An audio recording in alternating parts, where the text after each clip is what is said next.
of the action of our final series here of the day. Just for North America, though, we still obviously have games all over the world taking place. That's between Simplicity and LFM Esports. We've gone through the two maps that have been the highest priority of LFM. Now we got to figure out where they're heading for game 2 here, Jayhan. Or game 3, excuse me. I mean, it feels like it should be game 4 or 5 after how long that last game went. So, you know, whatever they want to take us to, obviously LFM has had map picks so far. It looks like they're going to give that over to Simplicity. And we talked about BOE when we talked about map pools for both these teams, and it looks like Simplicity more than okay with going there.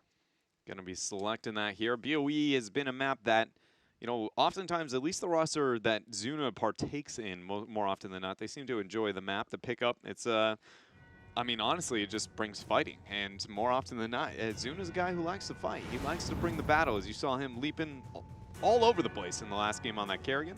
I wonder what they think of the dreaded Genji that kind of came out. I mean, obviously, it was dope. Oh, it was terrifying to deal with. And then I think this is a battleground that if we want to see the strengths of LFM come in on that backside, it would potentially be that Genji and maybe a little bit of Li Ming action from T, which they both complement this battleground pretty well. Yeah, I would like to see that picked up. You know, we also saw LFM still sticking to that high Tychus. This is one of the few cases I'd like to see that a little bit lower in value, unless obviously the wild kind of hair of like a Garrosh or a reason to get that armor penetration or kind of get the explosion onto the front line. Trying to figure out if there's anything else here. Tyrael, I think, is inevitable to show up on one side of the battlefield or the other. Medivh and Maiev, we probably not going to see Medivh. Likely Maiev could possibly make it through on this one.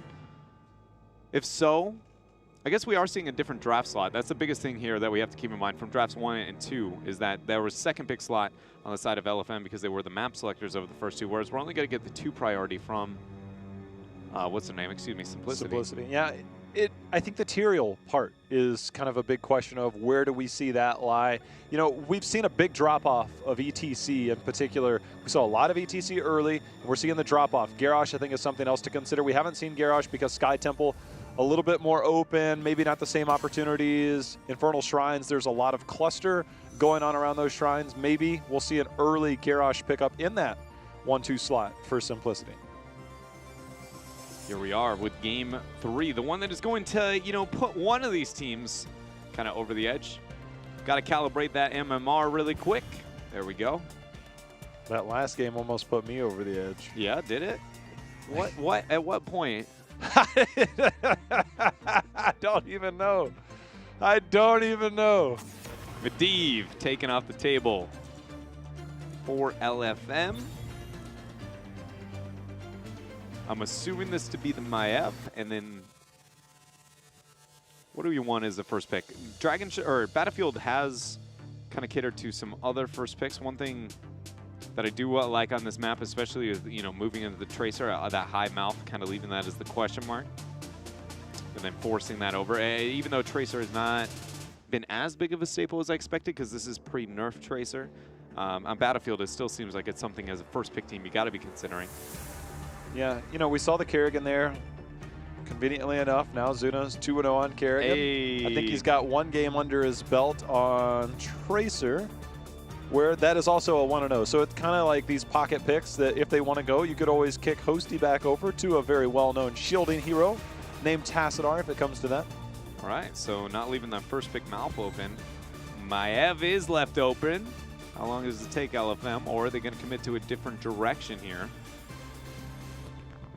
And see, this is the thing. After the play from Maiev by Simplicity in game number 1, and we saw the ban from it, yeah, just call it out. Ignore it. Because I feel like the likelihood of maybe a Stukov Garrosh, a Stukov Tyrael could show up on the side of Simplicity, and if Maiev is there, it might be too much of that juicy bait to ignore. So it's like, look, all right, we didn't ban it, they didn't take it. Can we really let it through in the next 2 slots for LFM? So there might be some counterplay there draft-wise.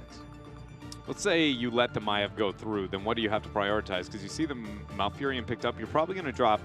You don't Stukov that high up. I want to assume you don't have as good a pairing with the Tracer. Well, we thought the Tyrael would come out in high value here, but as high as first pick, not against it by any means, but not where I expected. I figured it'd be more the 2-3 either of LFM or, you know, Simplicity here within their first 2 picks. I feel like Stukov Tyrael would have been a likely pickup or Stukov Garage on the side of Simplicity, but now with Tyrael in play, again, that Maiev bait is now hanging out there to see if Simplicity wants it. If they don't go it, will LFM go down that route? And, you know, there was a few drafts. I think there was an actual last pick on BOE during EU earlier where it's like, I heard Trick and Kaldor, they're sitting there, and all of a sudden Maiev pops up as last pick. You're like, oh, wait a minute. She made it like, all the way through. How in the world does this happen? Yeah.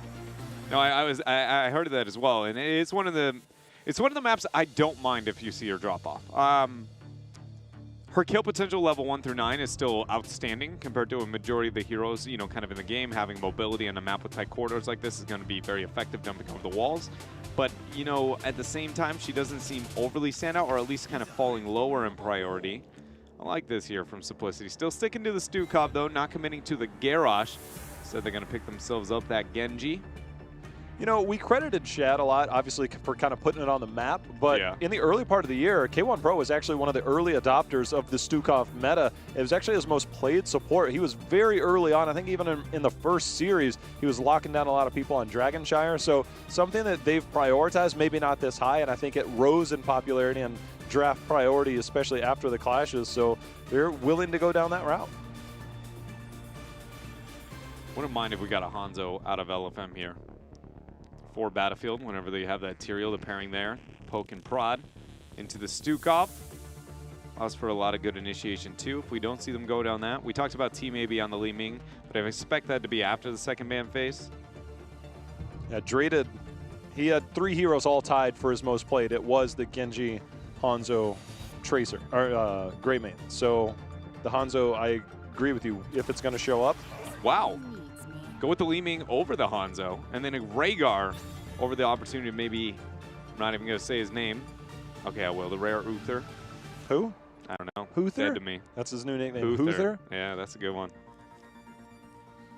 With the Rhaegar picked up, what that indicates to me is definitely intent to either one, support choke, which I don't think it's worth that resource considering how low a value the Uther is. Well, it's not even worth it considering the Stukov. My bad there. But then also wanting to make sure that you have somebody to synergize with that Rhaegar and that Tyrael. Immediately you think Greymane, race potential. One that's newer, you know, since the rework that is equally as synergistic with those two. I would definitely put Sonya in that department. Now, if you're on the side of LFM, if you don't ban Hanzo, that was one of Hosty's best heroes in the early part of the year, and something they can fall back on. Kazuna can play the Genji, and if you give up that Hanzo, I think that is maybe giving up a little bit too much. Maybe they have something else in mind. This could be the play. Ban, you already drafted Genji, you ban Greymane, and you pick up Hanzo in trying to choke out what is Draded's most played. To be fair, though, that was volunteered into with the Li Ming pick, right? Yes. It's one of those, like, it is one of those that I agree with you, very much could be the thought process now, but LFM, I'm trying to give them the benefit of the doubt because they chose to get that, because we were like, yeah, you know, I straight up said it, you know, I expect the Hanzo here. If the Li Ming, it'll be after the secondary ban phase because it's not worth the commitment at this point in time, and a lot of it might be because of this kind of choke opportunity here. Garrosh was the ban, though, for LFM, leaving up the Hanzo. I'm wondering what route they're going to go down then, if they really have something else in mind as far as what they think they can pull off. I mean, Draded's, I mean, you could, in theory, maybe still go a Tracer, but I don't think with a Rhaegar. Guy plays a mean Kael'thas, I know that. I'm talking, we're going Heroes of the Dorm level back. but he threw down a mean Kael'thas. It's not the time, probably not the place. Looking at Don't tell that to Mene. I'm pretty sure they've ran it on BOE, and you're just kind of like, really? And then Mene's like, yeah, I got this. Yeah, I got you. Here's Empower Gravity Lapse. Send you all up in the air. Put the flame underneath the feet. The Garrosh banned out. I still expect in ETC frontliner, like you were talking about, there's a Hanzo, there's a Blaze, going to leave the front line still to be picked up.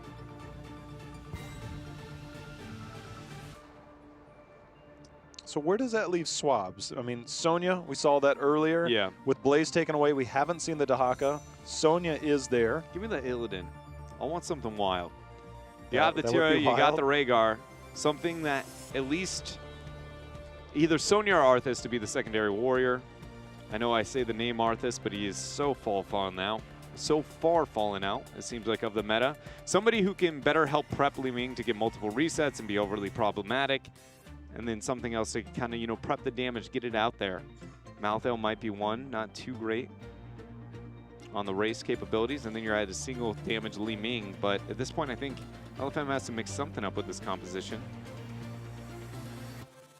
Or instead, you just see, like, what, Sonya Tychus? I think maybe the Malthael. I'm kind of leaning towards your Malthael suggestion, but it, like, damage-wise. Sonya Maya. Hey, by the way. I forgot she existed in this draft. That's I've never 2 seen for this. 2 today. Dang it. Totally we even said baited. it at the top, and then it was like, oh, wait, she's in this game. She wasn't banned out. That feels so awkward. We literally just talked about it. I mean, I don't know what to tell you other than we are obviously have the attention span of a goldfish. And What that's were we what it talking takes to about? be a commentator. About what? I don't know. We spend so much time trying to remember talents, heroes, and team preferences, we don't even keep track of our own drafts here. If it weren't for the names on the screen, who knows? Johanna picked up there at the very end. The natural Interesting. Maiev, like, look, I'm a frontliner. You can't do a lot to me because I would like to survive. I'll just iron skin, walk away. Hip hip hooray. Are we rhyming? I mean, a little bit. Synergizes pretty well with the Hanzo. Blaze, I actually really like Blaze Johanna. Jet propulsion after a condemn feels good. Talking about that kind of explosion range on the jet propulsion and how strong the AoE stun is. Solo DPS, you know, I didn't get that kind of enabler as much as I would have liked. I think Maiev definitely is going to accent that with the kind of the flare into the team fights, hopefully setting, you know, Li Ming up for multiple resets there for T. But it does feel like, you know, what's going to be the thing to get that initiation? Because Sonya Tyrael, normally, like I was saying before with the Super Sonya comp, you need somebody to slow them down and keep them on your side. Otherwise, Smite, it's good, but until you get the Holy Ground split, it's usually not enough to force those initiations. And that's my concern, is Maiev going to do that well enough and have the damage? She's a pretty good hero, so possibly. The Sonya into a Johanna and a Stukov is difficult, right? And this might actually be the opportunity. I know we rarely say it, but sometimes it does show up. Maybe the leap to get onto that back line, because if you're getting condemned or you're getting hit with a lurking arm, your whirlwind is all for naught. And you're going to be stuck on that front line thinking, man, I really need healing. And is Rhaegar going to be enough in this? We do see the pickup at level 1 to make sure you get the extra healing on your auto attacks. One of my favorite Sonya talents. Allows you to get that extra damage. You become a beast not only in lane, it's individual sustain, helps with your murking a little bit. Granted, you have that made up for with your level 4 talent that we typically see post rework. But once you pop Wrath, your autos, especially in the old follow-through build, it was so good. Obviously not going to be the build we see here for swaps. Genji. Man, that Sonya goes through that same choke, and that might be one dead Zuna. Yeah, because there is no other lockdown. I mean, that spear is the only thing that's going to lock somebody into place. Tyrael's not going to do it. Maiev can get a hold of you, but it's not the same setup style. And that's going to be the biggest thing, as you were talking about in the draft, is how do you enable T on the Li Ming? Because he just wants the resets. Li Ming, you know, much like Cho'Gall, simple desires, just wants the reset, wants to hit critical mass.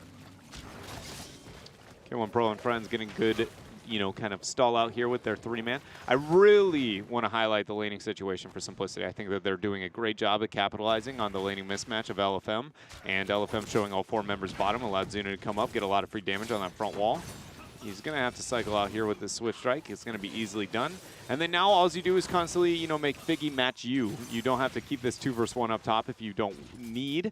But it's mainly, this is possible because the Johanna, the Stukov, and the Hanzo are so good anti-siege down below together as a 3-man that it really kind of makes up for the laning situation. And Battlefield is one that we don't look at as a map where you gain those advantages, but they do matter if you can find ways to make them happen. Prioritization for camps coming in here for both teams as we look at the bottom of the map here. K1 Pro and Hosty ripping through that. Aware's going to make his way down. He's going to be sought out by the Sonic Arrow. T will look to get some damage over the wall, but there's really not a lot you can do there, especially when you've committed so many resources to the top, which Prismat's about to find on the camp up there. Piggy looked to join in, though. It's going to scare Blaze away. Genji joining once more here, Zuna, with his 3 versus 2. Look at this interesting response. LFM goes, well, if you're going to put the laning mismatch against us, then we're just going to stick with our camp on top, kind of fight back. But Cap has a different, you know, kind of message in mind here. So he's looking to join in. Now it's a 3 versus 3. And again, because the wave control and laning advantages Simplicity has, as long as they match the members appropriately, they should be still winning in multiple lanes at once. Even the Stukov Hanzo, I'll trade that of a Li Ming and Rhaegar. Few seconds out from our 30-second timer, so we see both teams on the mini-map heading towards their Shaman camps, obviously trying to get those to push during the objective phase. Again, the change to this is obviously capping it early so you can have it again is always going to be the way to play this, but because of the spawn points of the Immortals since the gameplay changes, this is always a very interesting setup for me in terms of how much you actually get out of the early part of picking up those camps. Are you talking about the top bottom? Yeah. Because it's always the bottom, and so like they kind of push your defensive side. So if you're pushing from the left side, it's on the defensive side for simplicity, both around their Punisher or their Immortal. Yeah.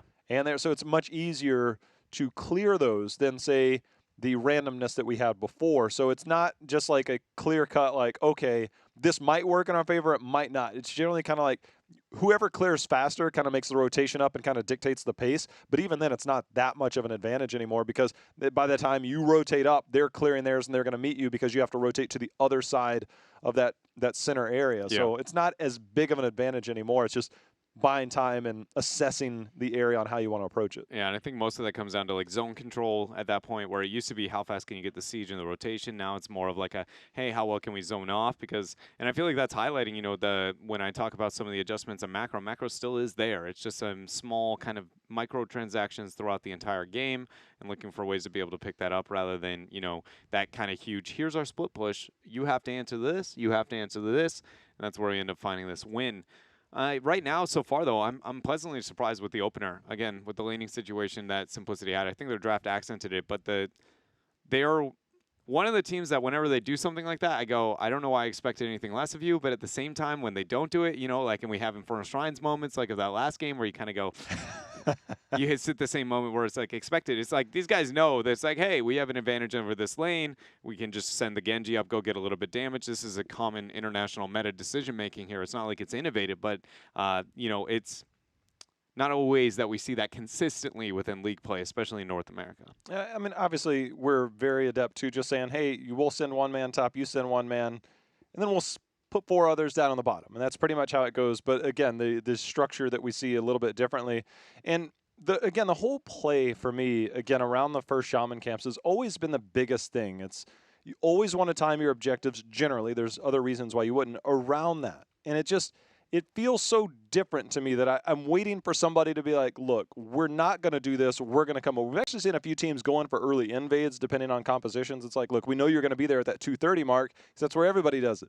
And we've seen some invades on there. We've seen some steals. If teams start them too early, teams are adapting slowly, I think, to this approach for BOE. Yeah, they're slowly, you know, kind of getting there. But in case you guys at home want to take your play to maybe that level and you're wondering, where do I start? Where do I even go to figure this out? I've got the answer for you, ladies and gentlemen. It is playheroes.com/HGC.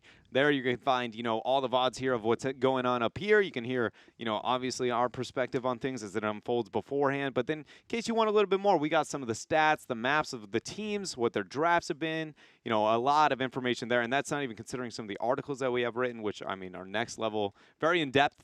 You know, and can catch up to, especially out of the Eastern teams. That's one of my favorite things with the website. If you're like, you know, oh, I know Rich, but again, I kind of don't know the rest of his squad, or maybe what happened with Ballistics, you know, getting their recent win at the Eastern Clash, you can find a lot there. It's a lot easier for us as commentators, especially when we go to Western Clashes, because everybody pretty much speaks the same language. You kind of get to know each other a little bit differently. You try and communicate as best you can, obviously, but the Eastern ones, obviously, every time those came up as we were going to the Eastern Clash, it was like, this is good reading. You know, it's like you get to know the players. You get to know them to a certain extent, but it's limited. And then you get to find out a lot more about them. If you're at home, you don't get the privilege that we have to talk to these guys behind the scenes. Some of you might, but it's a lot different. It's a very different perspective, and it kind of humanizes everybody. Yeah, I like that. It very much does, you know. It's I feel like it's more often than not, a lot of people fail to realize, you know, everybody's just trying to win the video game and just having a good time in the process, right? Like, not the rivalries. Everybody's good friends for the most part, you know, especially out of the Western teams and how close they can kind of be. But either way, again,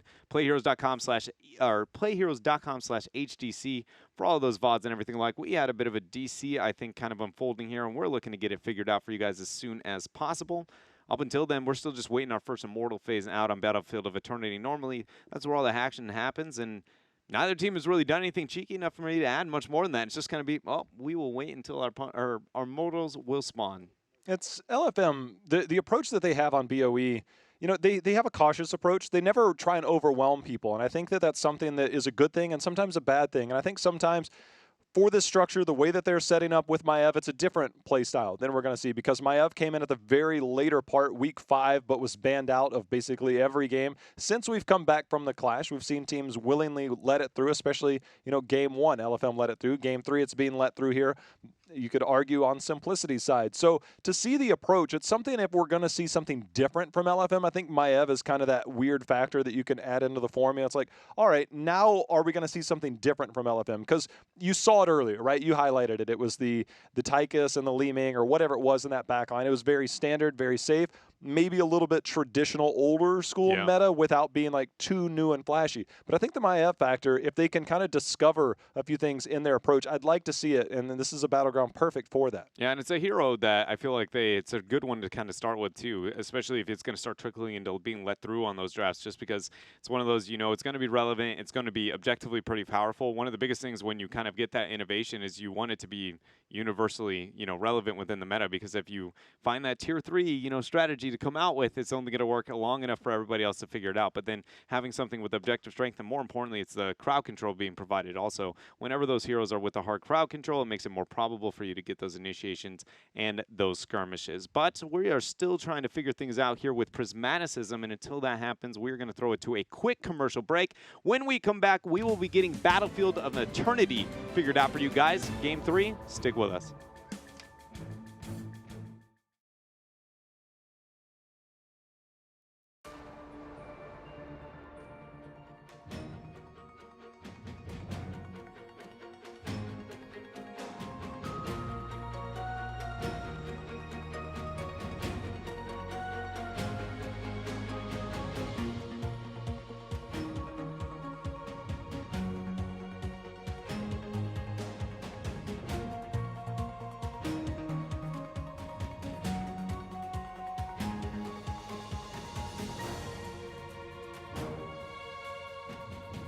And just like that, ladies and gentlemen, we are back. We just wanted to really test out the lights here, turn them off, turn them back on. Turns out they work. Prismat's router, in fact, work. Let's go. Game 3 here. Battlefield of Eternity and First Immortal just about to spawn. Both teams, in case you missed out, they just captured their shamans. That's about the only thing to unfold so far. You know, there's no better feeling than when I go home and the lights work. I mean, you at home, hopefully you enjoy your lights working too. As here at the HGC, the lights are kind of important. Lights being that fog of war, you know, vision and control here in-game. Nice condemn back, gonna force Figgy to get hit by that stun. K1 coming out with that lurking arm. A lot of damage there. Zuna's gonna go ahead and find himself enough damage out of that shuriken. That all started with that pullback into the Immortal stun, Dread. Yeah. That is big time recognition there. And that's after that Maiev being, or excuse me, after being let through here deep into that draft. Let's see here. Damage coming out from LFM. Put it to the half. It's going to be winning that race here for Simplicity. You know, sometimes on Battlefield of Eternity, we see Rhaegar go into the totem because it's on a shorter cooldown and then he sustain fights. Sometimes you'll need that. King Caffeine eating a bit of damage. Instead, we see Spirit Walker's Grace reducing the mana cost on that chain heal, which is okay. I love it. You love it? I love it. As long as at 13, you go into the tidal waves, it's legendary. Essentially getting the cooldown on how many targets you end up getting healed mixed with the cooldown on Spirit Walker's Grace makes it where it can trade off and the sustain is really going to be there, but only made up for if you take that 13. Figgy moves up, trying to zone off, damage in. Zuna looking to try and go in here with the Swift Strike. Drady goes in, gets a 3-man tether, pulls back King Caffeine. Damage is going to be there. Condemn pulling him in. But it comes at the cost of JoJo. 250 damage remain, and the race is won. Oh, Stukov ended up dropping there. Oh, man. Where that? Am I crazy? Dive in a little bit deeper. Yeah, that was well done. I'm just so worried on the fact that they won that race with 200 HP. Sonya, that entire time on that back line, ended up doing just enough to get by. You can see Simplicity really wanted that. He thought they could move forward and get it. Instead, LFM's going to pick it up. They have almost a full level lead after that team fight, Dread, and now without much of a shield, they should be able to get down this one turret see how aggressive they want to do beyond that with that Maiev factor. Biggie goes in, so does T. K1 is going to meet them there with the lurking arm. JoJo moves up, condemned down, leads to free damage. Follow up on that tether from Draded. Very fast reaction time there coming out from him. K1 Pro, huge lurking arm after that condemn, hitting 4 members. Going to lead to only 2 kills, but great synergy there from the one, the only King Caffeine and K1 Pro. Wow. It's almost like playing together for nearly 3, almost 4 years, I feel like, at this point. You know, it comes in handy once in a while. You're my best friend. I thought you were going to go with you're the best around. Honestly, you mixed that up halfway through, and I just, all kinds of confused. I could see them just like making a music video together. Prismaticism, he's not making too many music videos because he can't, it's hard to do that when you're not around. Yeah, going to be going down there. It's going to lead to LFM here, picking up the camp for themselves, but you know, it's not like it's not being responded to. If anything, I would say that gank was reactionary and just Prismat being out a smidge too far, going to force the transition of Genji. Otherwise, this would have been a 4-man siege, 4 versus just the lonely T up here in the top lane, plus those shamans. A lot of damage on the fort, likely be the fort, but now LFM with that victory, now going to make the transition down. They have 10s, and they're going to push onto this fort. I would really like to see them push a keep from 1 at some point with this 10 advantage. The fact that T is still on top getting that clear and they didn't commit to this fort shows that they very much are probably going to play a bit more passive at the 10 spike. I'll be honest though, whenever I see a team hit 10, I go dive everything. That is my mentality. The power spike is so big, if you even have 1 minion, just go.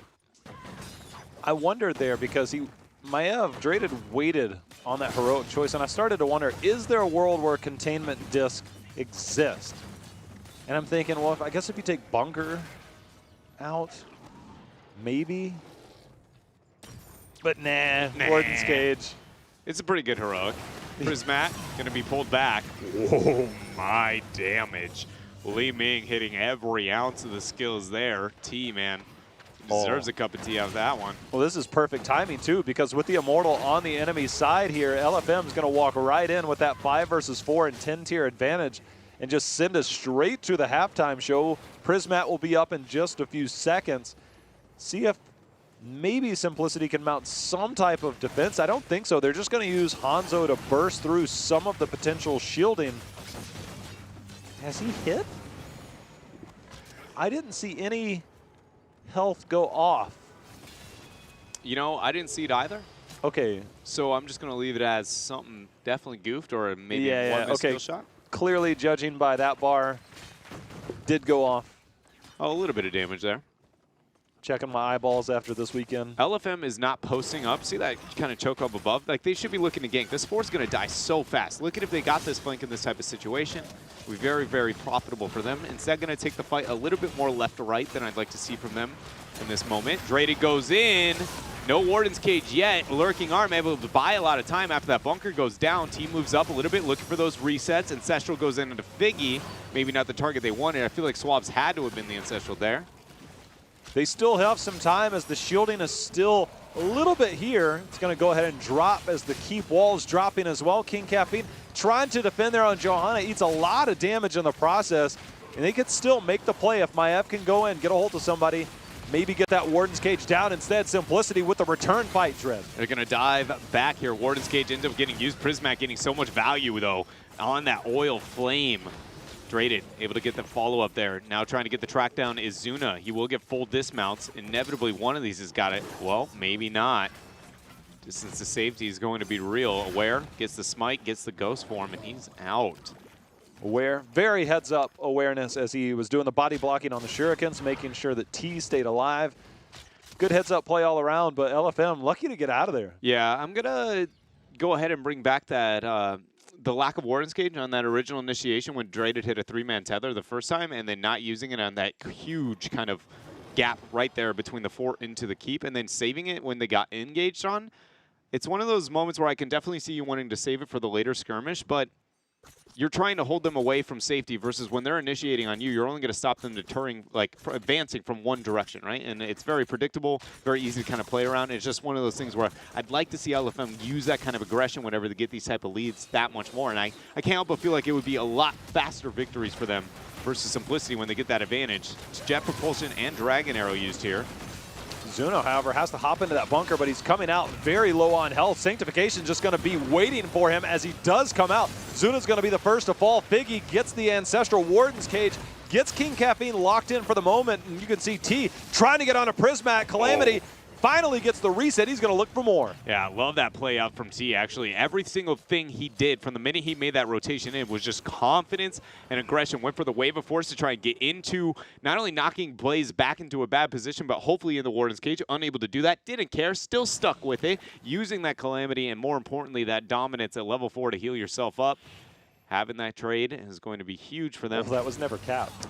They got off that early. Yeah, what it does mean, though, is it could be staggered with this, because this Immortal, when it goes, if it goes over to LFM, likely to go over to LFM, will go top. This camp will be pressuring bottom, and then they can pick up that top camp, unless Genji. Yeah, Zuno's like, you know what? I wanted a globe. Thank you. Primary reason, globe gathering. As you can see from all of his globe talents. Simplicity down a talent tier. You can see Prismat maining the front line, trying to hold on, because T, as long as there's not a huge amount of pressure, return pressure, T's going to try and get this casual poke in here of Li Ming, and as long as you can just keep peppering away, I mean, it's a win in terms of this poke war. Also, there's a Shaman camp now pushing bot lane. Yeah, something that's going to demand an answer from Simplicity. A Holy Ground picked up this time for Figgy. No opportunity to get that split and that choke. We talked about the initiation problem. It's going to be maybe amplified there from that adjustment. And Figgy's been more of on the Holy Ground hype train, it seems like, than that Law and Order, but not this game. Wrath is popped. We're ready for this Immortal. Ooh, that was a big-time spear on Zuna. They're looking to maybe get on that backside, but Hostian team, they're going to try and return some fire. Prismat coming in on the backside. The tether's going to be there for Draded. Bless Shield in return, Draded. Yeah, the Sanctification to buy enough time for Draded to get that Ancestral Healing. Swabs are going to go ahead and spin and Whirlwind in. Warden's Cage locked down, but Flailing Swipe pushing back all the members of LFM. Prismat is going to be the focus here. Totem down in the first kill. Ancient Spear over the wall. King Caffeine Iron Skin is not enough. You're going to need some steel, man, because LFM getting the 3 kills, 80% Immortal. Now they're going to march here towards this keep. But Keep will fall down rapidly here as it's sitting at about 20% health, but not for long. With the death timers being this short, LFM likely to just get the Keep and then turn their attention towards the top lane. Maybe had an opportunity to end there, Dread, but opting to just play super safe. They don't have necessarily an opportunity to end, I would say, as much as play that back and forth. Which are you going to answer to? Answer to us or answer to top? LFM answers to no one, actually. They just walk up, one-shot Hanzo. 3-man jet propulsion, lurking arm, though. The Condemn pulling him back, silence constantly on Material, and this is Simplicity getting the impossible trade they need if they're going to hold on. But Prismat eats that full Ancient Spear there, Poison Spear for that matter, from Swabs, enough to get the kill. 2 for 2. Is this Immortal? Securing Keep number 2. They're going to see if they can get more. King Caffeine being pulled in, but the lurking arm will zone out. Be aware of being super aggressive there, but 2 keeps go down. 3-level lead. Dread is beside himself. Man, it's one of those moments that, especially for the youth of LFM, I do not blame them for going with the safer called double keep play. You're in a, I don't want to say nearly as bad because we've seen some crazy comebacks here today, but definitely a very, very strong position to not lose this game, right? But because the win conditions on Battlefield of Eternity are so few and far between, it's likely that we're going to see the 16 talent tier picked up. Normally in that situation, what you see decision-making wise is LFM, you get that 80%, you go bottom, you take the keep. And then you start poking up towards the core. You have no intent in any of the game at that point in time, but you just keep track of how many PEP members go up towards that top keep and deal with the Immortal. Every time you have a man advantage, you look for a kill or you look for siege damage onto the core, and it puts it in a lose-lose. Eventually, that Immortal gets more effective siege than it ever would have gotten in the first place. And then, hold up, tether back, no Iron Skin. Condemn. It is a Johanna, though, pretty beefy. And then after that point in time, your siege towards the core, because your Immortal would be healthier than it was in the first place, that is where you see that GG. It's one of those, it's my favorite, you know, kind of, I would say next level. I don't feel like it is that next level, but on the higher end decision-making and competitive Heroes of the Storm. But LFM, again, a bit more on the younger side, and also playing the safe game here. And honestly, with how crazy the series has been, maybe I'm asking too much. You know, maybe the safe play is the good play here. Immortal spawning 20 seconds out, 15.5 for Simplicity. That 16 tier that you had talked about will be here. sometime in the near future for Simplicity, and that will be their best opportunity to get back into this game. The team fights haven't been too far off. They just haven't had the synergy of getting the big-time combo, the jet propulsion into the Dragon Arrow. They had a little bit of it near that top fort, but they're going to have to look for the big-time fights soon. They also have to clear catapults pushing in lanes, and the Shaman camp, of course, picked up as well. The Dem 1 goes in. Figgy a bit split. Going to hit that jet propulsion damage there. It has to follow up. Force the Sanctification, but Hosty is blown up before the Warden's Cage is even really proc. 3-man just swift strike in. Everybody clumping on top of this boss, but Simplicity is not coming out on top of this fight. Everyone just honestly obliterated there. Maev's fan of knives. I think, I mean, he must have been spamming that Q like as hard as he possibly could. Draded with the damage. I mean, T was, you know, getting reset after reset pretty quick there. And with a 4-man wipe on that skirmish, this is game. There was some sick damage there. You could see that Maev was let through. I got a feeling probably won't make it through, as that's going to be another kill there. It's LFM taking a 2-1 in a dominant game number 3. 17 kills to 5 here, Dread.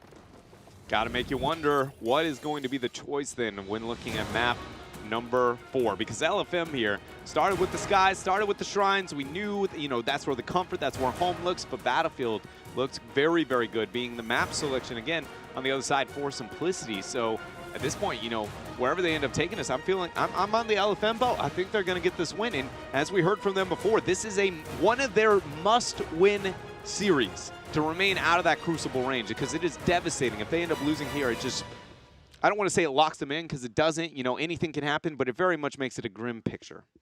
I'm trying to think of where it went wrong for Simplicity, and then I try and think about when did it ever really go right. I mean, they could not get that Hanzo started at any juncture, because they were the last 2 Immortals right before each one. They either lost one person or they lost a team fight.